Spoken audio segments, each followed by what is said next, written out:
तो मैं इस वीडियो में बता रहा हूँ आपको कि मेल एक्सेसरी ग्लैंड्स जो होते हैं जो रिप्रोडक्शन वाले पार्ट में इन्वॉल्व होते हैं वो कौन कौन से ग्लैंड्स हैं बेसिकली। तो मेल रिप्रोडक्टिव ग्लैंड्स जिसको एक्सेसरी सेक्स ग्लैंड्स भी कहते हैं मेल्स के लिए। तो बेसिकली मेल्स में मेजर ग्लैंड तो तीन तरह का ही होता है, जैसे आप जानते हो। इसमें कॉपर्स ग्लैंड होता है, सेमिनल वेसिकल्स होते हैं, प्रोस्टेट ग्लैंड होता है। तो बेसिकली आप ऐसे देखिए, आप ग्लैंड्स को मेनली तीन पार्ट में डिवाइड कर सकते हैं। एक है सेमाइनल वेसिकल, ठीक है। जो इसका दूसरा पार्ट है वो है prostate gland.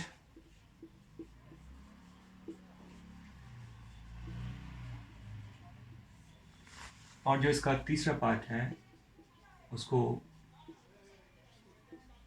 Bulbo urethral gland या इसको कॉपर्स ग्लैंड भी कहते हैं।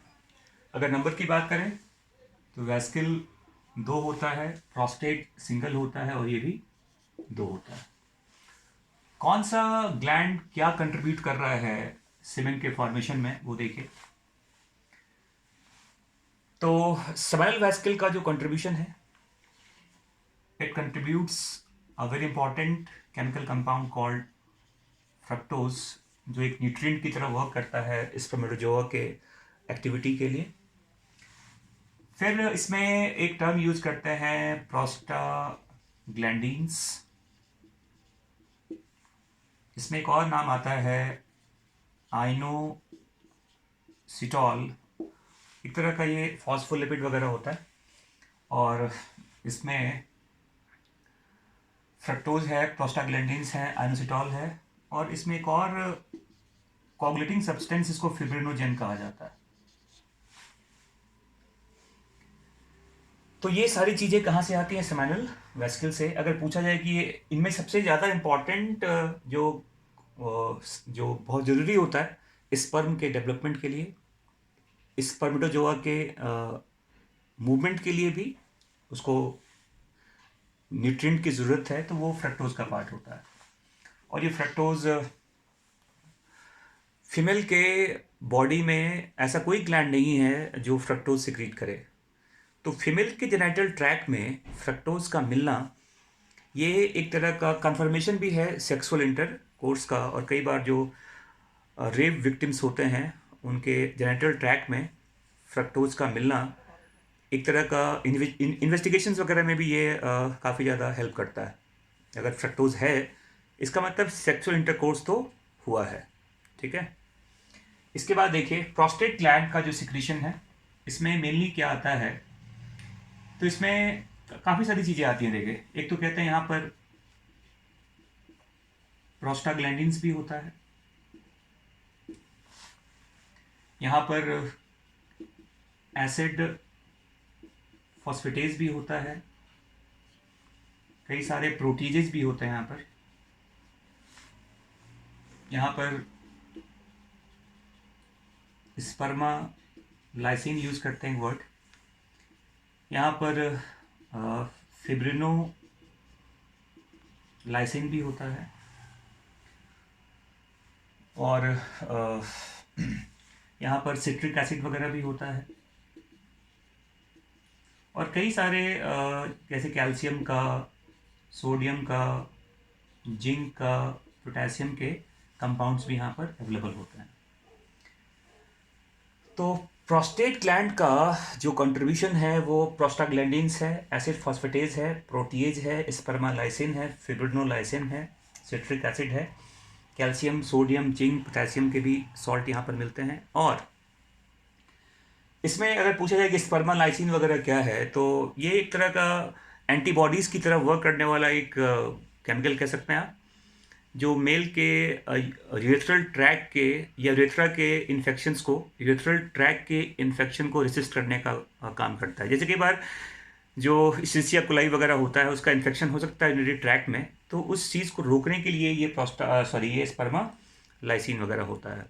और ये जो फिब्रिनोजेन देख रहे हैं, फिब्रिनोलाइसिन देख रहे हैं, ये एक्चुअली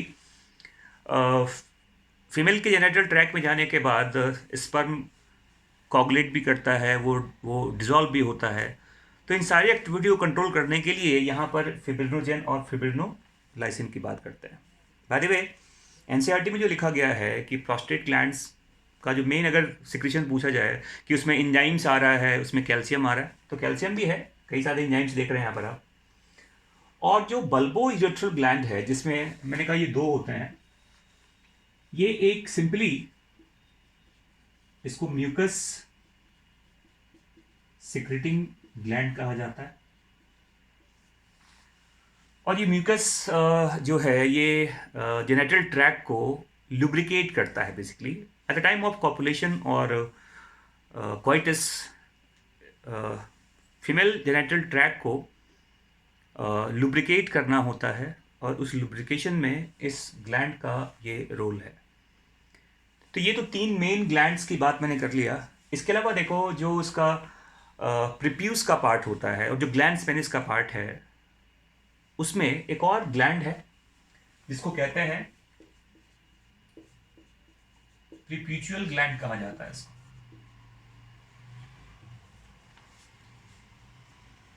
प्रीप्यूचुअल ग्लैंड से ग्लैंड ऑफ टाइसन भी कहते हैं एक्चुअली। ये ग्लैंड न्यूमरस है, बहुत सारे नंबर में स्मॉल साइज ग्लैंड्स होते हैं ये। जैसे ये प्रीप्यूस क्या है, ग्लैंड्स पेनिस के ऊपर एक सॉफ्ट म्यूकस मेम्ब्रेन की कवरिंग होती है और ग्लैंड्स का जो पार्ट है वहाँ भी मिलता है ये। और इसका सिक्रीशन एज सच बहुत ज़्यादा इंपॉर्टेंट तो नहीं है, लेकिन मैं बता दूं आपको इसके सिक्रीशन को स्मिग्मा कहते हैं। क्या बोलते हैं इसको? इसके सिक्रीशन को स्मिग्मा कहा जाता है। और स्मिग्मा एक तरह का एज सच मेडिकली इसका कोई सिग्निफिकेंस नहीं है, बट कुछ जगह ऐसा मानते हैं कि स्मिग्मा की वजह से जो बैक्टीरिया वगैरह का ग्रोथ होने के चांसेस हैं। और आप जानते हैं कि जो सर्कमसिजन प्रोसेस है, कुछ रिलीजियस जैसे कहते हैं कुछ कम्युनिटीज़ में सर्कमसिजन के थ्रू प्रीप्यूस को हटा दिया जाता है। उसका एक कारण ये भी है कि ऐसा मानते हैं कि जो स्मिग्मा है उसकी वजह से बैक्टीरिया का ग्रोथ वहाँ पॉसिबल है, बट मेडिकली एज सच ये प्रूवन नहीं है। ठीक है, तो याद रखना स्मिग्मा एक फाउल अडर प्रोवाइड करता है बेसिकली, बहुत ज़्यादा इसको कोई रोल नहीं है और ये बहुत सारे नंबर में होते हैं। ठीक है, अगर आप पूरे ग्लैंड्स की बात करें जैसे सेमिनल वेसिकल है, तो ये एक सिंपल ट्यूबुलर ग्लैंड होता है। क्या होता है ये? सिंपल ट्यूबुलर ग्लैंड है। जो कॉपर्स ग्लैंड है इसको आप कंपाउंड ट्यूबुलर ग्लैंड कहते हैं। ये एक कंपाउंड ट्यूबुलर ग्लैंड है। और जो प्रोस्टेट ग्लैंड है ये कई सारे छोटे छोटे ग्लैंड्स का ग्रुप है एक्चुअली। मतलब प्रोस्टेट ग्लैंड के अंदर माइनर ग्लैंड्स भी हैं जिनको मिलाकर आप प्रोस्टेट कह रहे हो आप। और ये एक तरह का ट्यूबुलो एल्वियोलर ग्लैंड होता है, कंपाउंड ट्यूबुलो एल्वियोलर कहते हैं। समझ में आ रहा है? कंपाउंड ट्यूबुलो एल्वियोलर का फॉर्म होता है ये प्रोस्टेट ग्लैंड। ये कंपाउंड ट्यूबुलर है और ये सिंपल ट्यूबुलर ग्लैंड है। कौन? Seminal vesicle. अब जो आप टर्म यूज करते हैं सीमेन का,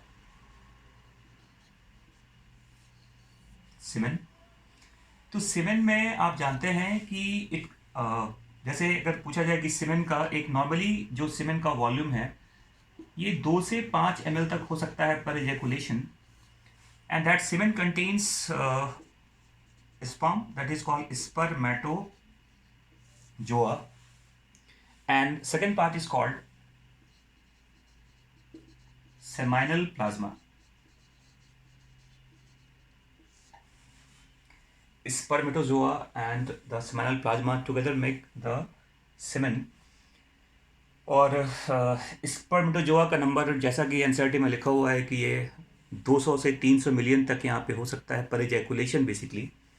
और वॉट एवर द ग्लैंड्स जो जो कंट्रीब्यूट कर रहा है इस प्लाज्मा के बनने के लिए, सभी ग्लैंड्स, वेसिकल के पार्ट, प्रोस्टेट के पार्ट, बल्बो यूरेथ्रल के पार्ट्स, इवन जो इपिडिडाइमिस का पार्ट होता है, जो सर्टोली सेल्स होते हैं, नर्व सेल्स जो टेस्टिस के अंदर होता है, उनका भी सिक्रीशन है, वो भी इसमें कंट्रीब्यूट होता है ना। तो अगर देखा जाए इवन वास्ट डिफरेंस के भी पार्ट जो होते हैं, वहाँ के भी कुछ सेल्स म्यूकस सिक्रीट करते हैं। तो वास्ट डिफरेंस का पार्ट है, एपिडिडाइमिस का पार्ट है, या फिर नर्व सेल का पार्ट है, वो भी कुछ ना कुछ कंट्रीब्यूट करता है सेमिनल प्लाज्मा के फॉर्मेशन। बट बेसिकली अगर देखा जाए तो मान के चलिए कि जो लगभग 65 to 70% या कहीं 60 to 70% पे लिखते हैं सेमिनल वेसिकल्स का कंट्रीब्यूशन है। लगभग 20 से 25% ये प्रोस्टेट से आता है। लगभग 5% कंट्रीब्यूशन बल्बोइरेक्टल वाले पार्ट से आता है, और 5% में बाकी सारे जो डक्ट्स हैं उनका भी कंट्रीब्यूशन होता है। और ओवरऑल अगर पूछा जाए आपसे कि सीमेन का जो ओवरऑल केमिकल नेचर है वो कैसा होता है, तो सीमेन ओवरऑल अल्कलाइन नेचर का होता है। अब कई बार ऐसा बुक्स में लिखते हैं कि जो सेमिनल वेसिकल का खुद का सिक्रीशन है वो स्लाइटली एसिडिक है, स्लाइटली अल्कलाइन होता है, ये एसिडिक नेचर का होता है। बट ओवरऑल अगर आप मिलाकर देखें, जो सीमेन बॉडी से बाहर आता है उसका पीएच स्लाइटली अल्कलाइन है, जिसका वॉल्यूम पर इजैकुलेशन 2 to 5 ml लिया जाता है, और पर इजैकुलेशन जो नंबर ऑफ स्पर्म है, स्पर्मेटोजोआ जिसे कहते हैं, ये लगभग 200 से 300 मिलियन होता है। तो ये मैंने बता दिया आपको कि ह्यूमन बींग्स में, मेल्स में कौन कौन से सेक्स एक्सक्रीटरी ग्लैंड्स हैं और उनका क्या सिक्रीशन है, और वो किस वॉल्यूम में सिक्रीट करते हैं। मतलब ये भी पूछा जाता है, वैसे देखो एनसीईआरटी में जो लिखा गया है कि seminal plasma mainly includes the part of fructose, calcium and certain enzymes. देखिए फ्रक्टोज यहाँ से आ रहा है, कई सारे एंजाइम्स देख रहे हैं यहाँ पर, कैल्शियम देख रहे हैं यहाँ पर, है ना। So that's all about the part of male reproductive system. तो मैंने अगर देखा जाए तो मैंने पूरा मेल रिप्रोडक्टिव सिस्टम में 4 वीडियो बनाए हैं। एक वीडियो में मैंने बताया था जनरल स्ट्रक्चर कैसा होता है, डायग्राम कैसा होता है उसका। फिर मैंने एक वीडियो में बताया आपको कि स्क्रोटम और टेस्टिस का स्ट्रक्चर कैसा होता है, उसका क्या पोजीशन होता है, उसमें क्या क्या क्या चीज़ें इसके अंदर होती हैं। एक वीडियो मैंने बताया आपको कि टेस्टिस का इनर पार्ट कैसा होता है, उनमें कौन कौन से डक्ट्स होते हैं। इवन 5 वीडियो बन गया इसका। एक वीडियो मैंने बताया आपको कि अभी जस्ट पहले इसके कि यूरेथ्रा का कौन कौन सा पार्ट होता है और कैसे उसमें डक्ट्स वगैरह आते हैं। और ये लास्ट वीडियो है जिसमें बताया गया आपको कि ग्लैंड्स कौन कौन से होते हैं और उनका कौन सा सिक्रीशन होता है। That's fine. तो ये मैंने डिस्कस कर लिया मेल रिप्रोडक्टिव सिस्टम के बारे में। अब मैं आपको अगली वीडियो में बताऊंगा the part of the female reproductive system.